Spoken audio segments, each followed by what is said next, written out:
Hey, gang, welcome back to another CirdecSongs interview. I am not going to waste time on ceremony because I have royalty with me, as it were. So if you can't like this video and subscribe based on this, I don't know what to do with you.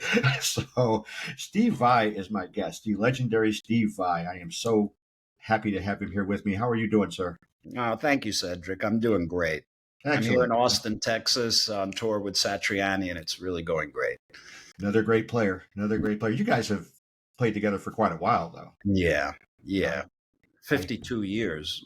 Okay, yeah, a couple of days. So, Yeah. so you're aware of each other's tendencies and things like Yes. that. I get it completely. Let me ask you. Music journalists just love to define a guitarist sound. He sounds like this. He sounds like that, and more often than not, we're just flailing. We don't know what we're talking about. How do you describe the Steve Vai guitar sound? Oh, the my tone or the sound? Yeah, Well, we can start with your tone and expand yeah, from there. like most players, there's a DNA in it, Sure, that's personal. Most players just that happens organically if you play long enough. sure. And I've grown to really appreciate my quirky kind of abstract style. Fair enough. I wouldn't necessarily say that I am authentic at anything, but being me. Because I'm not very good at traditional blues or classical or jazz. I understand it all, but I never really embraced any particular genre for as a career in a sense, because I mean, if anything, it's more I'm more of a rock musician. Okay. Sure. Yeah. Fair enough. Fair enough. Now, how long did it take you, do you think, to lock into your tone, to your sound? Everybody kind of fiddles with it here and there. How long did it take for you to really feel like you had it? Well, it's an ongoing process. You're always changing. Your ears, your interests are changing. The music you're working on is changing, and some musicians, look for that golden tone, and then they keep it.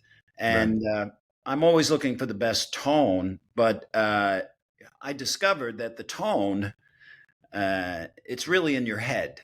Right. The way you sound, the way the notes sound coming out of your amplifier is really a product of how you're hearing it in your own head, Fair enough. and how that translates into where your fingers go, and this kind of thing. So in the beginning, I had terrible tone.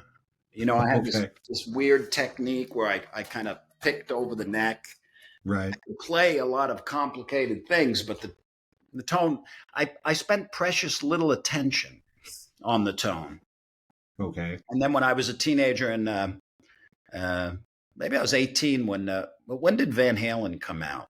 I want to say 77, 78, right in Yeah, that so I was range. like 16, 17. And, once Edward hit the scene, all us guitar players knew we had to get our tone together, and then Ingve. So I changed my style, uh, my picking style, and that cleaned up my tone quite a bit. I started really putting my ear on the tone, and Okay. that's a forever development, at least for me, Understood. because the guitar is an infinitely dynamic and expression type instrument, Right. and endless phrasing you can experiment with, and all of that will sound a particular way based on how you're hearing it in your head, which is your tone. So that's an ongoing process. Makes sense. Makes sense. Now, I'm not putting you two side by side per se, but I love the way you use the whammy bar for expression. And you're about to be working with somebody who does the same thing. But I was thinking initially about Jeff Beck, the way you guys can make it. You can make a guitar sing. You can make it howl. You can make it scream. Whatever you want to do. How much work do you put into that, or do you feel it's more instinctive when you make those sounds? You mean harmonics and Yeah. Yeah. things like that. No, harmonics Well, work. Jeff was really the master. I don't any resemblance between kind of what I do and how brilliant it is what he does is purely coincidental. But I do like playing with harmonics, but I like um, doing using the bar Yeah. to create melodies with harmonics. And I first did that on a song called The Attitude Song, which was on a record called Flexible, which was my first record. Yes. And I remember when I did it, I had a Strat, and Strats had whammy bars, and the whammy bar you could Right. you could probably pull up maybe a major second at most on any Right. whammy bar, and I'm just like, Right. I want to really pull on this thing. So I just noticed in the back, by the block, well, I won't take it apart. My tech will get upset. You're going to be in big trouble if you do that. Wood, yeah, there was just wood down here. So I just hacked it out, and then, so that was kind of like the first floating tremolo. Okay. And I recorded the Attitude Song. So, you know, I could use the bar to create all these wild melodies. And it's good touch. You need good touch, consistent touch, I would imagine, to hit the notes you want. Well, yes, and that's one of the reasons Jeff was such a master. Yeah. Because he can get harmonics out of like the first fret. That's just scary. And you can do that, but he nailed it every time and made it sound like music. I mean, when he would hit a harmonic, it would just blow up. Yeah. And then he had complete control over it because his intonation was stunning. Yeah. It's just the touch he put on, for example, a day in the life where I just sit there and say, okay, the guitar is singing. And that's just the way it goes. Have you heard anyone, and somehow I doubt this, have you heard anyone that just made you say, I quit. I can't do I can't do this anymore? No, I get inspired. Right. I'll go as far as to say, well, I won't be doing that. but how does it inspire me? Right. So I find inspiration from any guitar player that I see playing, because I love seeing people play the instrument, even if they're struggling and they're not very proficient. I just like it. I would fit in very nice there. You would enjoy my bumbling and fumbling over the guitar. It's strictly a hobby for me. There will be no road trips or no bands for me for right now. Where was I going with? You might be dodging a bullet. Maybe so. It's a lot of work. It's just kind of brutal out there. And since we brought it up, I like to talk about the economics of the music industry. People aren't buying records the way they used to. Yeah. How much more effort does it take? Because the streaming doesn't really pay, and you stay out on the road, and there's merchandise. How much harder has it become since the I'm going to say since the industry ate itself? Well, there's various gives and takes as technology evolves. These days, yes, you're absolutely correct. It's very difficult for an artist to make a living on record sales. Right. Record sales, whatever they are now, whether they're rarely CDs, vinyl, downloads, streaming. Right. The economic structure there is kind of collapsed in a way, but the price and the costs of making a record have come wildly down. Okay. Because the technology, I mean, I could make a beautiful sounding record on this laptop in my kitchen, you know? Yeah. And it really freed up creative people to march to the beat of their own drum. So there's a give and take, it's the ability to create music is a lot more accessible to people, and the really creative ones have an opportunity to create their work and put it up. But it is important. There's things that are important in the economic life of a musician that somebody should write a contemporary book, about the various ways that a musician can monetize. Okay. because there are opportunities out there. You know, there's teaching, there's YouTube algorithm hits, Right. there's studio work, there's writing books, you know, educational, but there's many ways making music and selling it. Right. You can do that. You know, that's part of the process. Publishing is extraordinarily important to be on the radar of any musician. And many of the times, all of these various sources of income, uh, they may be little bits, but if you're a musician, you want to make sure that you've got all those things buttoned up. And there's programs that can help musicians and whatnot. So it's kind of a give and take. And the one thing that I know will not be compromised is the creativity of Right. new people, you know, new young people that come into the world that have different ideas on being creative. And now is the best time for that because there's a lot of technology. It's not very expensive. And you can communicate with other people via social media in ways that were just impossible. You know, Yeah. you Yeah. didn't have any of that.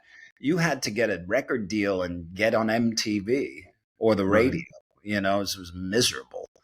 It was a fight. You know, and but now you can find collaborators, which is vital. You know, I say that there's a lot of important things for an artist to understand.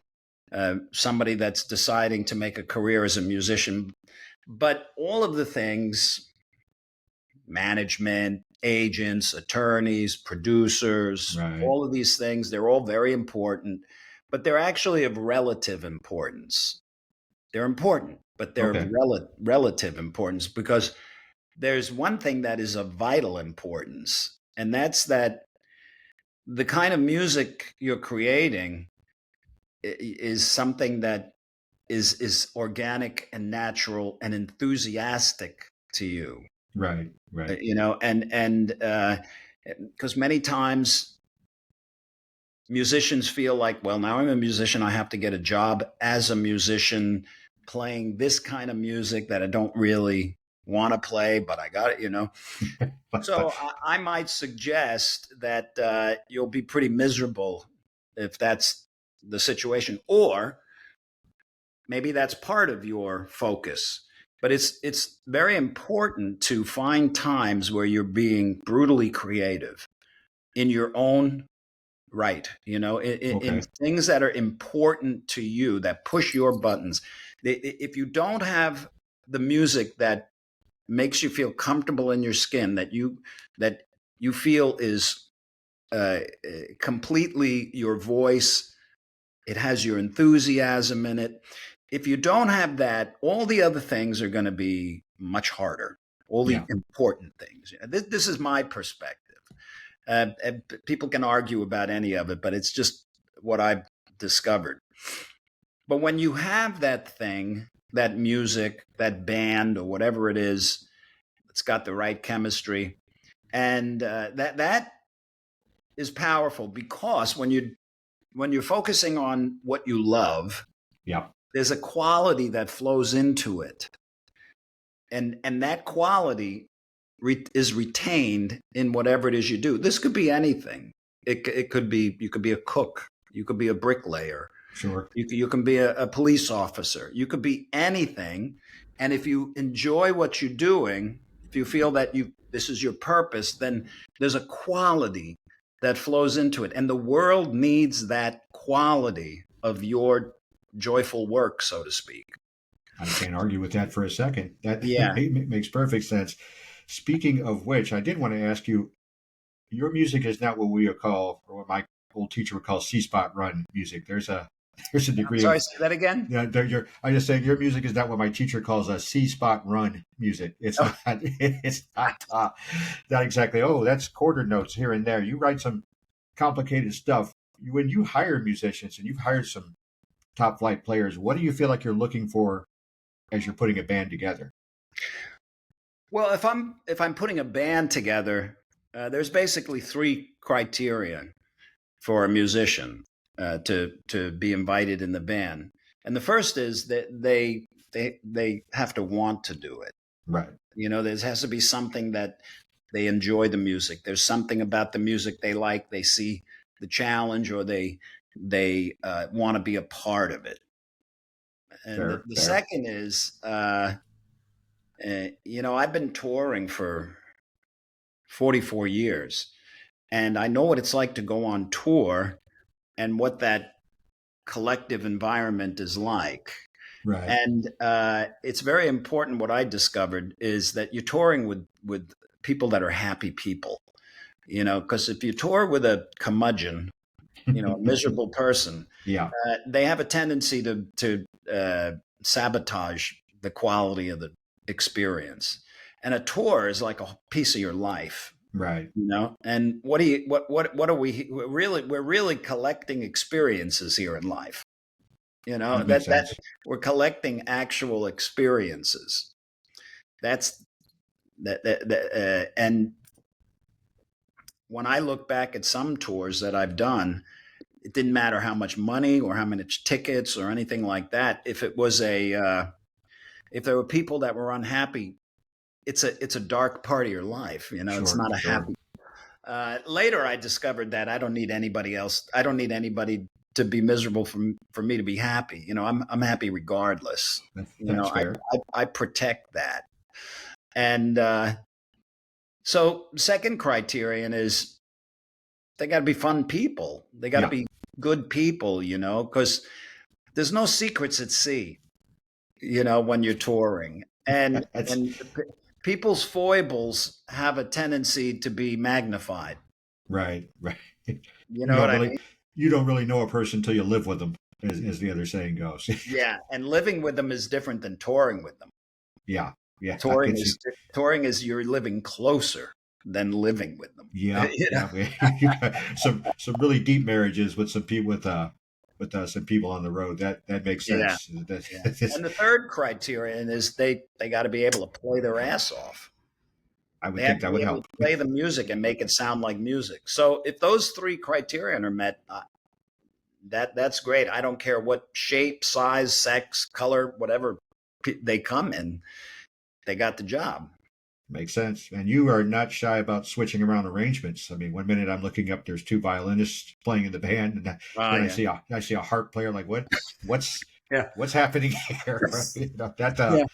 That has to come from somewhere deep. I mean, when you're I'm not gonna say your first major exposure, because I'm not gonna know for certain until you answer me. But when you're doing charts for Frank Zappa, that has to open up your mind to possibilities. So, are you looking to change things at the end of every touring cycle, or how are you hearing these things in your head? Well, there was a period of time that I wanted to do that, and that's when I had the violins in the band, and then with the harp. But this last tour, I just kept it simple, and I used my core band Okay. with Jeremy Colson, Philip Bino, and Dante Friziello, Okay. because they've been with me for many years, decades, and yeah, I just kind of pulled back, but I am doing all sorts of kinds of shows. I have orchestra shows relatively, Nice. Often. And you don't have a problem hearing what's going on because you can chart things out. I mean, that violin, that's not quite right. That makes sense. Yeah, it's a curse. I'm polishing up the official biography for Bernie Worrell, and he had perfect pitch. So we get to, the musicians I've talked about. Well, I played a B, but he kind of looked at me like, no, I wanted to be flat. So Yeah. Things of that nature.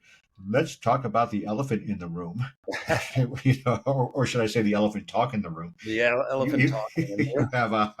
You have become part of a wonderful quartet that was celebrating the music of King Crimson in the 80s. And honestly, we're having this conversation because of that band.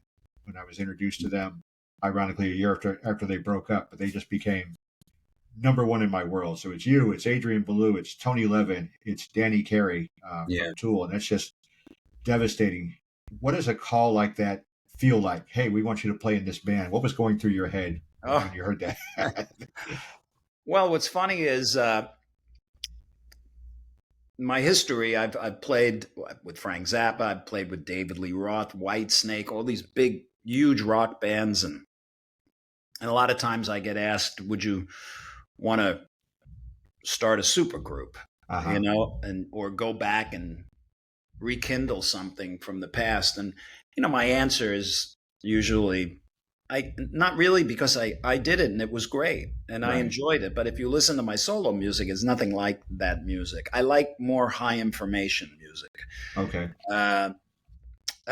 So I really don't have any intention to join a band or start a band, any kind of like super group, unless, and this is what I always say, unless there's a group that comes along or a group of people that are interested in, really doing something creative, accessible, wildly creative, no concern for a target audience or anything like that. Just very creative, accessible, beautiful music. But nobody's knocking on my door. And Okay. ding, the phone rings. It's Right. Adrian, and he goes, "I'm doing this thing." And the first thing I thought was, oh my God, those records are monoliths. Yes. They're really quite brilliant and beautiful music. And I thought that was the first thing I thought, but the first thing I said was, what does Robert feel about this? Yeah. Yeah. Because I don't know what the dynamics were, and I didn't want to kind of, get into something that had dynamics in it, Right. You And he don't said, want to no, be part of it. He said, Robert is way behind it. He thinks that the King Crimson music should be played, it should be reshaped, it should be mashed together, and he's very supportive. And also he came up with he suggested the name. Okay. So I thought, well, that's great. Yeah. That's great. So then my second thought was, I have to make sure I could play this stuff, because Which Robert helps. Fripp, I Yeah. mean, he is a brilliant alien, and I started listening to the music, and I didn't really put fingers on it, but I was listening, and Right. I had heard it, in the 80s. I mean, those records were important for me. And I thought, yeah, sure. Yeah, I got this. I got this. Yes, I want to do this. I really want to do this. Okay. And then I got the book and I started getting into the music and I realized, whoa. What have I gotten myself into? Yeah, I mean, I knew Robert's style, and I knew. I mean, we used to tour together with G3. Right. He's so much fun and so brilliant, and unique. He really is unique. I mean, the guy reinvented a genre twice, and True. so, and I love a good challenge. I don't know why. So, I started going through the. But the challenges are fun. They're good. They're good for you. Yeah, what are we here for? Come on. Yeah. So, and the music is so beautiful, and especially the way that Robert and Adrian built that stuff. Right. It's just magnificent. So, I'm really happy. At this point, I've been through it all. The only thing I haven't really put the screws to yet is Lark's. Yeah. Lark's 3. Yeah, I'm trying to figure out how the hell that's going to go. Yeah, that's I'll get it though. first time I heard it, I'm kind of like a puppy, kind of tilting his head, like what? Yeah, what so is brilliant. What is It happening really here? is. It really is fantastic. Now you are, I would call you a guitar extrovert. I mean, to my mind, you're kind of a born front man, just like Adrian is. And now you're playing the part of someone who kind of likes to sit back a little bit. How much of a mental adjustment has that been for you? Oh, that's a great relief. I in my early days, I really liked the idea of being on the side and having a front person, lead Right. singer. And even after I released Passion and Warfare, I didn't tour on that record because I couldn't quite negotiate in my head how I'm going to stand up in front of a band and lead it with that complex music. Okay. And but then I it dawned on me that you're a solo artist. You're going to go out there and you're going to kick ass. You're going to be that front guy, and that's what you always wanted to do. Right. And that's what I've done for 35 years or so. And this situation, I'm very good at being on the side, and Adrian is that guy. Yeah. He commands that stage very well, and he connects with the people, and he sings, and he moves, and really, when you see me perform my music with my band, I perform. Right. That I get slinky, and I move around a lot. Not a lot, not these days, but with this stuff, I don't know how animated I'm going to get, because So we're not it's all about staying focused. right. Right. We're not going to do the costume changes and the lighted outfits and what have you, but which I enjoy. You know what? I can never pull that off. That much is certain. So this is. I kind of pictured it as a little more subdued. I mean, are we even going to sit for this, or are you just going to stand off to the side? No, I don't think I'm going to sit. There's I a couple of chords that I'm going to have to hike my guitar way up. had Father to, Robert, man, he had these completely. He sat, yeah, and yeah, one of the great things that any guitarist can learn from Robert is the whole holistic approach to playing the guitar, the right. posture, the practice, the dealing with the discipline to Right. create a goal and just reach it. Don't let anything interfere. Just charge forward. Yeah, and his guitar craft sessions are quite helpful Okay. for all those kinds of things. Now, for my guitar nerds out there, I'm pretty sure he was playing in standard tuning in the '80s. But have you? Are you staying there, or are you Yeah, switching we're it just up? playing the music from the 3 records and maybe one classic, you know. That makes But sense. sorry. I just said that makes sense. That's when Adrian and Tony came on board, so that Yeah, makes sense. yeah, and I'll probably. I'm sorry. What was the question? I didn't Oh, forget. the Well, tuning. The the tuning. tuning. We're Yeah, talking. the tuning. I think started out with Thrack, and so it's kind of he was in standard for the 3 records. Okay, yeah, that's got to make it a little Yeah, easier. Is not the word I'm looking for, but at least that's one more thing you don't have to worry about. right. Have you guys had a chance to? You're on the road right now. Have you guys had a chance to work together, or are you still Not gathering yet. information? We've gotten together and we've done some press and some photos. And Adrian and I have gotten together and reviewed all the songs, and we're texting every day. Right, right. 'Cause, I want to make sure that by the time we get into rehearsals, Yes, I understand how these songs are going to be performed in regards to the form, right. because they change a little bit through the years. And you've got some sounds to deal with when I think Oh about man, I it. can't wait. When I just I think, cannot wait. how is his Turkish trumpet going to be for something like the Sheltering Sky, something along those lines? Oh, I'm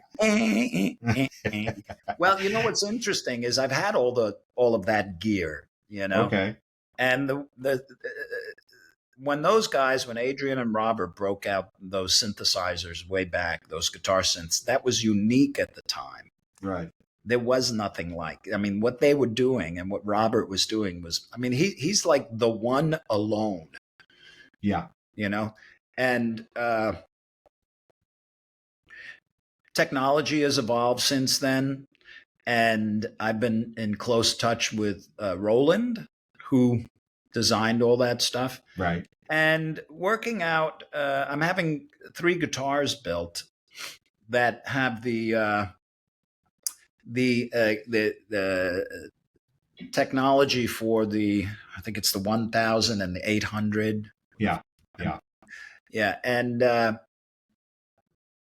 really looking at, I'll probably figure out ways to migrate. Well, that's what we're doing now, migrating some of those authentic sounds Yeah. into the new software, which is just less clumsy, easier to use on a guitar.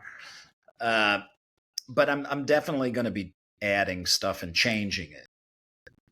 Would you call the new arrangements radical, or is it pretty close to home with some minor changes?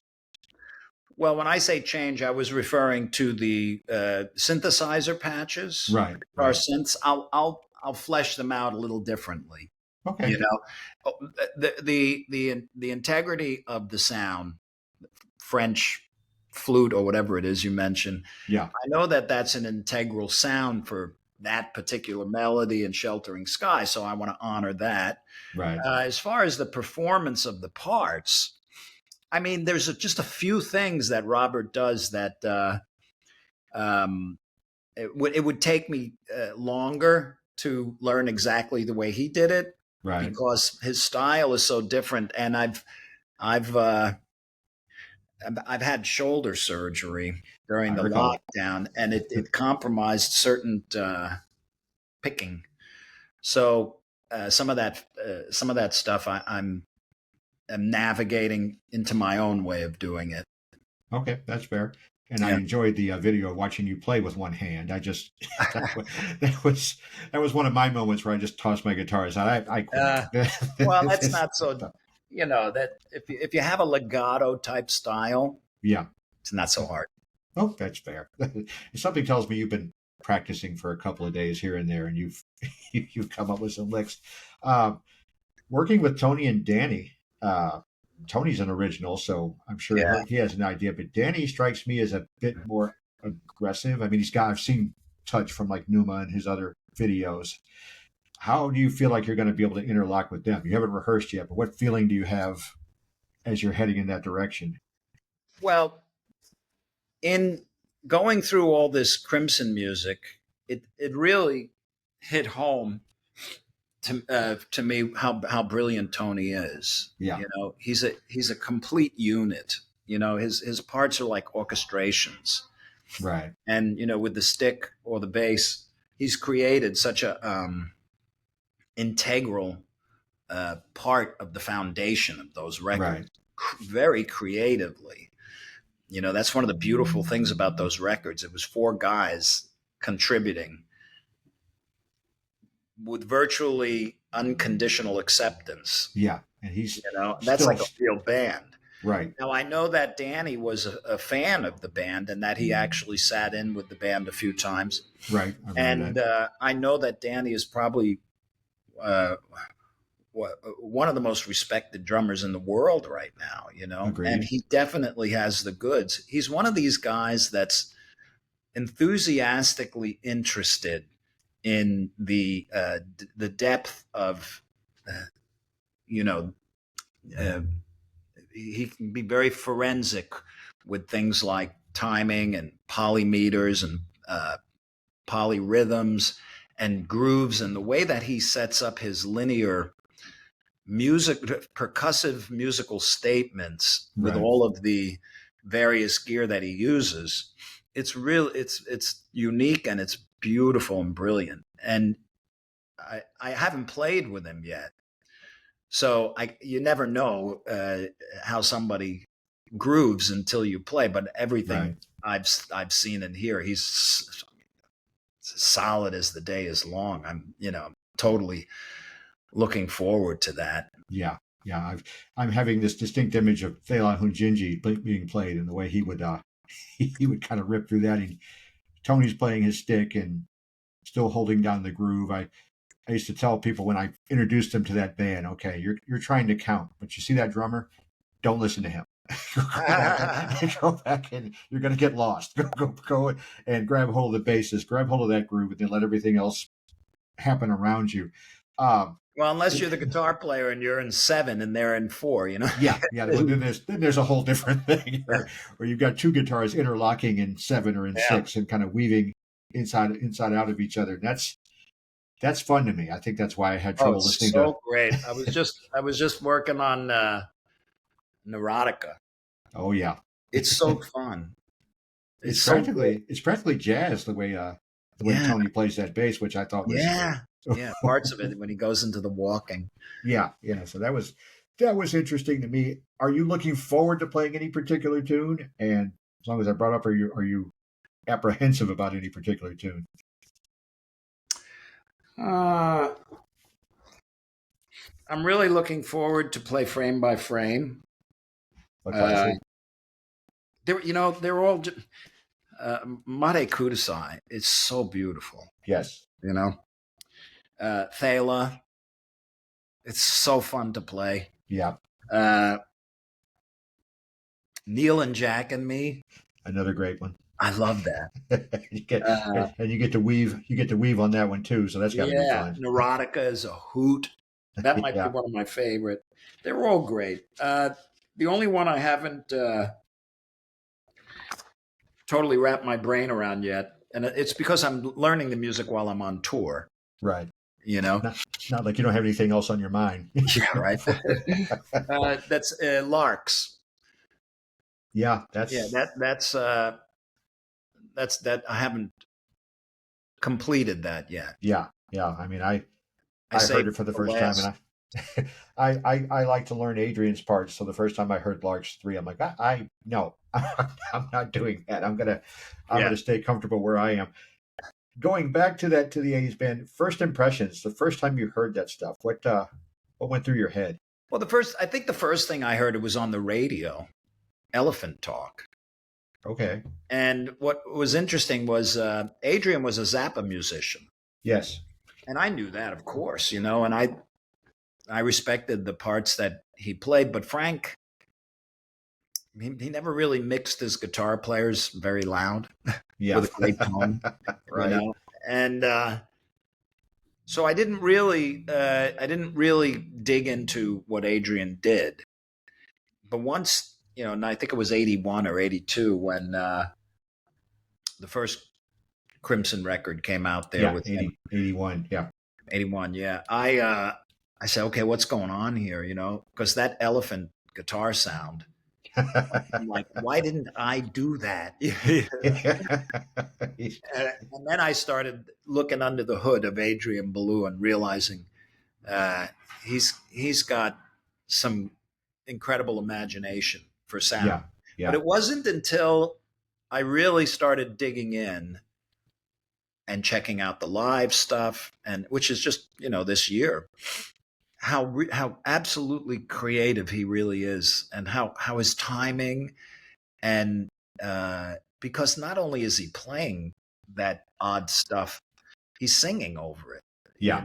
And his singing there's nothing mechanical there. It's all very mellifluous, fun, in key, and a beautiful voice. And it's on top of impossible stuff, No challenge there. Right. That sounds like one of those moments where I'm glad I'm over here. I don't have to. But I don't got to sing. that makes perfect sense. Yeah. But I'm really looking forward to being a guitar buddy with him. Oh yeah, it looks like it's going to be a lot of fun. And someone out there is going to ask, how do you relate to this music as opposed to what you did with Frank? What's the difference in mindset? Well, compositionally, it's pretty different, because Frank did polymetric stuff, but not like Crimson. Robert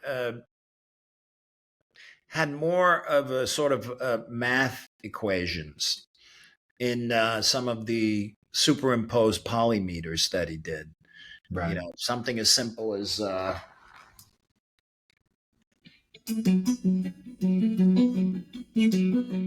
when Robert drops a eighth note there and Adrian keeps going. Right. Frank didn't do much of that stuff.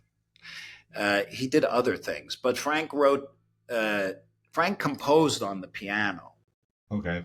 So, and for some reason, I was very interested in playing all these obtuse melodies on the guitar. They don't really belong on the guitar, but I just wanted to do them. So Frank's compositions had notes and stuff that didn't really make sense on the guitar.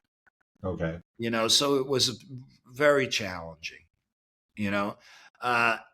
Robert's stuff falls beautifully. It's tailor made. There's only one way to play what he does. Okay. Because his fingering, his technique with just the way the economy of motion. Do you know? Yes. Like he does, but because his picking, he has such control, it sounds insane. Yeah. But it's really quite comfortable and well thought out and orchestrated. Some of it obviously is it's not the style that I've cut my teeth on, right? But it's offering me an opportunity to shore up my chops in certain areas. That's for sure. That makes sense. I'm most of the way through Robert's book, and of course, our mutual friend Anthony Garone wrote his Failure to Fracture. So I'm looking at the picking technique, and that's what I've picked up on more than anything else. Like I told Anthony, I have no desire whatsoever to learn fracture, but being able to use my pick more efficiently and moving my fingers more efficiently, that's definitely helpful. It has to do with wrist. The way Robert this whole thing. Yeah, right. And the way that it's minute movements, but it's very controlled. Right. My style is more like that. Gotcha. I anchor, but it's hard, especially with decorvane, which is a wrist thing. Right. So it's a little odd. So I've started to create like a hybrid type of a thing where I do both sort of. And it's working out nice. Well, good. I'm looking forward to hearing it. I'll be in your Chicago audience. I'll be. Wonderful. I'm looking forward to seeing that a great deal. The tour you're on now, how's that feeling with Joe? You guys go back. It's amazing. It's the best tour I ever did. I mean, Joe and I. It's an easy tour. I play for an hour. Joe plays for an hour. Then we play together. So it's very free and open. And Joe and I love the way we connect musically. Yeah. And we go way back. I started taking lessons from him when I was 12 years old and took lessons for probably 3 years or so. And the lessons turned into like just these glorified jam sessions, which we a lot of times we'd sit in his backyard and, just back to back, no amplifiers for hours and just play. So you're entering a very intimate place with another person when you're jamming with them like that, because you have to listen and respond. It's almost deeper than a conversation, right? Because you're using different brain muscles, and you really have to hear, listen, and be creative instantly. It's all about being creative and working with the other. So that was something that when you're that age, you're very impressionable. Yeah. And so I really learned how to communicate deeply and musically richly with another person. What I didn't know was later on, when I became a professional and started playing with all sorts of guitar players, that it was rare, to connect like that. Okay. Because a lot of times you're just trading or even in the trading, everybody's just being themselves, really, But when I get on the stage with Joe, it's almost like like an old friend, you know. And I don't just mean that because he's actually an old friend. Right, right. It's a comfort. A comfort. It's like, ah, oh, there it is. You know, there it is. The That comparison connection. I always heard was it's like slipping into an old pair of shoes that Yeah, you that you've broken in properly. yeah. That makes sense. How Flipping much into of a how old guitar much case. right? How much latitude do you give one another? Are there a lot of changes? Do you play something similar every night, or do you just kind of let things happen? Oh, it's different every moment. You know, there's certain riffs that are in our repertoire that we each go for, Right, but it's in those moments where we're both playing together and we're just listening and moving. right. You know, it's there's a lot of it's total freedom. Joe doesn't lord over anything. You know, he's Okay, very open and very sharing. right, You know, he doesn't have like when you're jamming with him, uh, it's just very open. You I know, would imagine. there's no kind of like competition Right, or anything. You know, it's if anything, we're each just kind of pushing each other to be more ourselves. right. I wouldn't take so much competition as anticipation. You know, you kind of look at one another, and you know when to drop in, when to make your contribution. Yeah, yeah. That's one of the nice things with Joe. There's kind of like an automatic understanding of all that stuff. That makes sense. I'm going to go way back for a second because, like I told you before, this is a conversation. We're not, nothing's written down.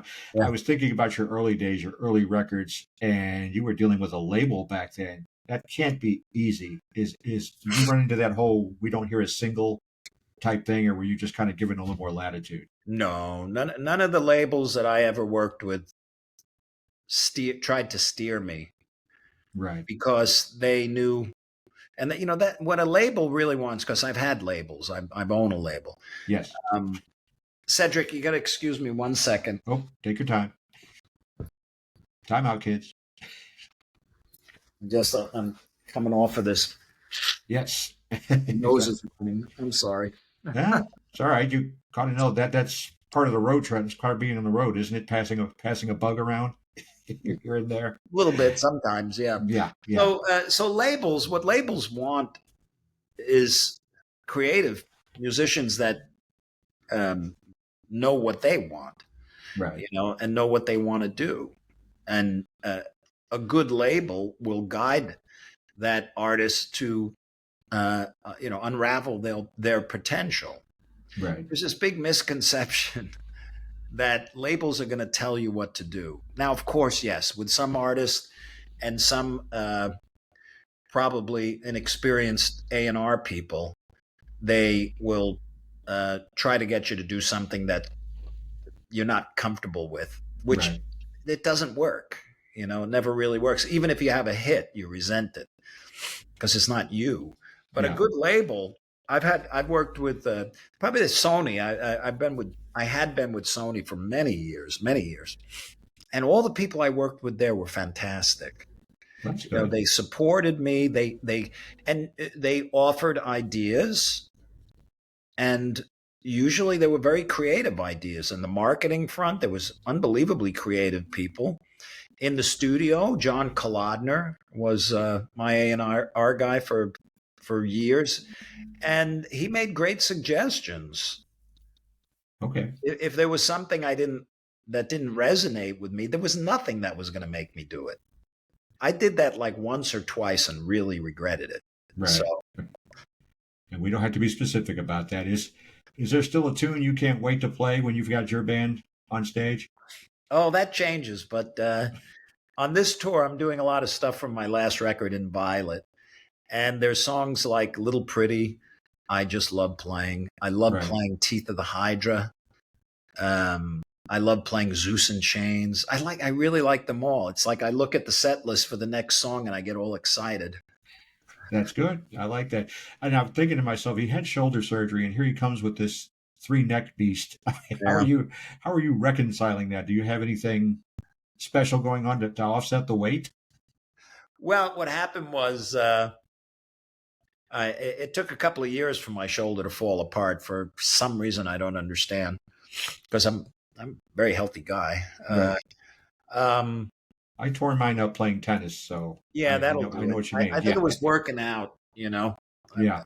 did something, and then I got a shot, and then it helped. It worked for a while, but then it got worse, and then it got to the point where it was so bad my shoulder was falling out. Ah. And that's right around when I was writing and recording Teeth of the Hydra. So I knew I needed to make a video, and after the video, 2 days after the video, I went in for a second surgery. Okay. Or maybe that was the first surgery. I can't remember. But I couldn't play the Hydra after that Yeah, I believe. for I don't know, 8 months. So I didn't take it on the first leg of the European tour. And the first leg of the Inviolate tour was a European tour, and I couldn't bring the Hydra because I couldn't play it. Makes I couldn't sense. get my shoulder over it. Right. But then, I healed pretty good. And when we got to America, I broke it out and worked my butt off. And for the first, probably the first 3 weeks, as I would walk out onto the stage towards the Hydra, I'd be thinking, "What are you doing? Oh my God, are you crazy?" Yeah. But now it's like I'm ready. Right. I And love playing it. it's got to be a fan favorite to see that kind of thing come out and watch the I watch think the so. people marvel. I'm a service provider. I'm an entertainer, and I'm a ham. and we appreciate that. Yeah, somebody's got to be, right. Yeah, exactly. We were talking about the before we came on. I was talking about the Now We Run video that I enjoy so much, and I'm like everybody else when I see the the long, what we call it, the duster and everything else, and I'm thinking to myself, oh yeah, that's a rock star right there. This guy is because it's a fine line between musician and rock star. Well, the thing is, I never made a line. I just thought, I like this and I like that, and that's that. Like sense. something like Now We Run. That's a very complex song. I noticed that. Yeah. Yeah. It struck me as a little odd. Yeah. But I don't know, for some reason, when I was a very little boy, 8, 9, 10, 11, 12, 13, 14, 15, I recall I would sit and listen to music, rock music, and I created an image in my mind of myself playing on a stage. And, when you're using your imagination like that, there's no rules. Yeah, this is true. The people, and this is how you manifest, So I just used to create a vision. And in that vision, I saw myself playing the guitar effortlessly, beautifully, performing in a very flowing, connected way, and lifting people up and being engaging and very musical. I don't know why, but I saw those things, and I would actually feel what it felt like to already have it. Nice. And another part of me thought, well, it's just an impossible fantasy. You're allowed to fantasize, Yes, don't expect absolutely. anything, because it seemed too extraordinary. Right. But then later in life, I discovered that you become what you think about. Makes sense. That makes sense. And I like to put my own imaginary supergroups together. And I would have loved to have seen you and Prince side by side just to see to see where that goes. This close. Really? Oh yeah. I was at Paisley Park after a show in Minneapolis once, and Prince called his band to come down and jam, and they did. It was late. He called Michael and Sonny, and as we're jamming, Prince's gear comes out, and was going to come down and play, but he never came down. Oh, and I had to leave, and I got a message. The boss would like your phone number. Okay, here you go. Yeah, like so many people, I was a huge fan.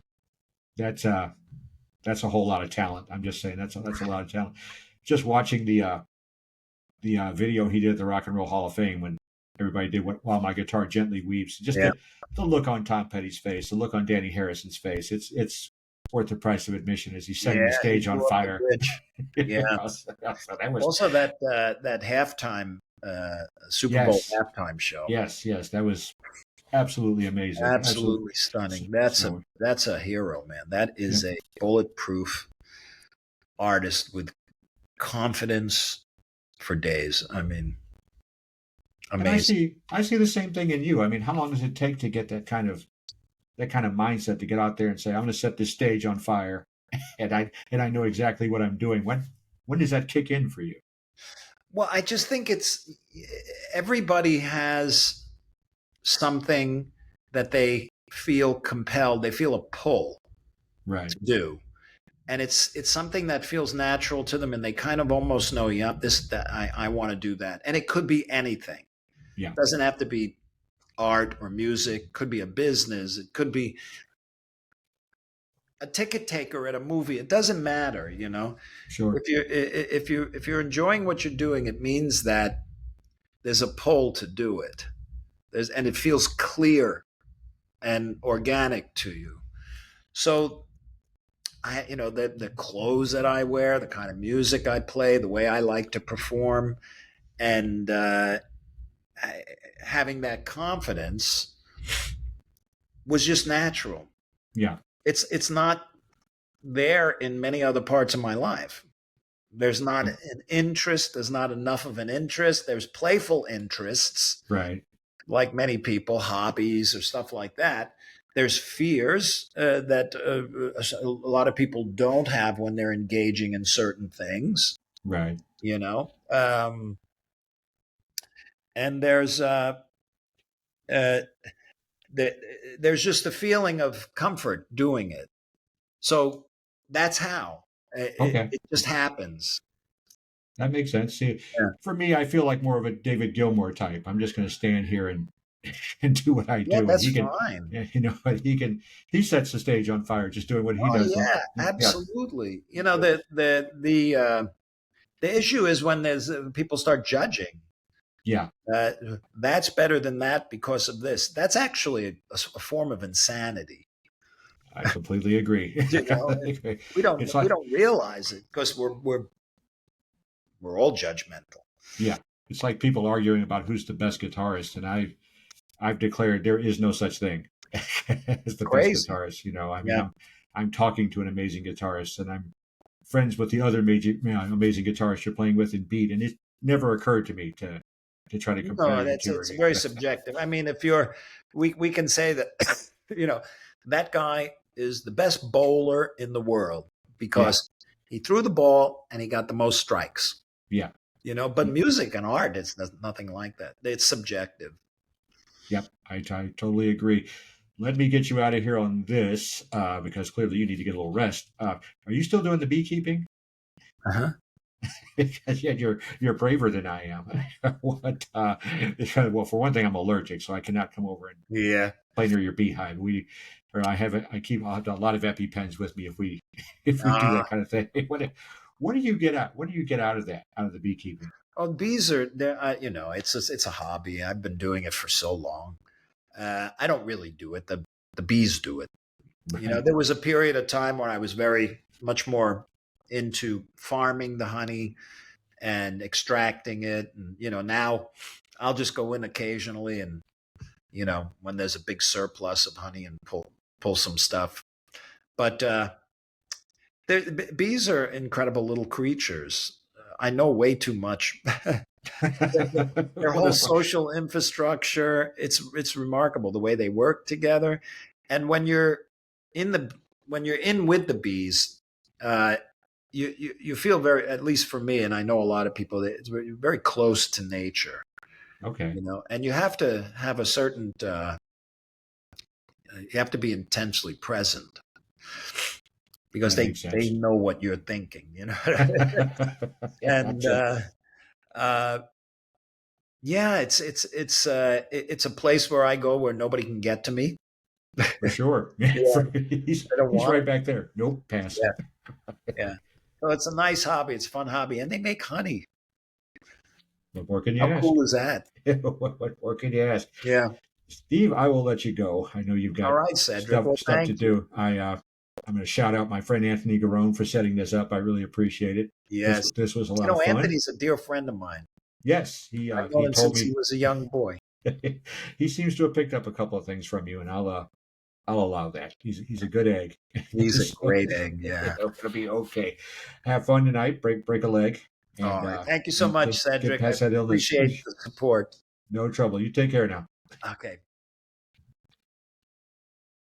And hang on. Yep, we're done. Okay. Thank you. And he was gone. Ah. Don't hang up right away. I got to get the rest of your tracks, so that'll be okay. I need you.